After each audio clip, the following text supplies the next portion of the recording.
ખભાના સ્નાયુની surgery કરેલી છે, તો એના માટે હાથને ઓલમોસ્ટ 4 અઠવાડિયા સુધી જોડીમાં રાખવો પડશે.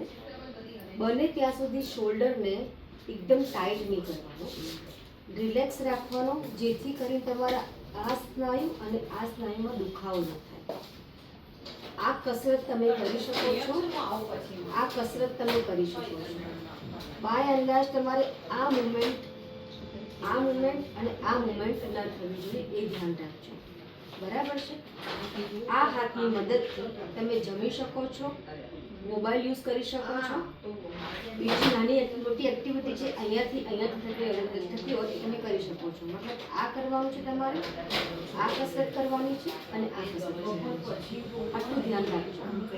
આમ કરવાનું છે. યસ, આ કસરત કરવાની છે અને આ કરીએ છીએ. હા, કશું નહીં, કશું નહીં થાય. કોઈ જાતની કોઈ તકલીફ નહીં. તમે આ કરી શકો છો. ઠીક છે? આ કન્ટિન્યુઅસ વધારે કરતા રહેજો, જેથી કરીને તમને દુખાવો ન થાય અને બ્લડ સર્ક્યુલેશન પ્રોપર થાય.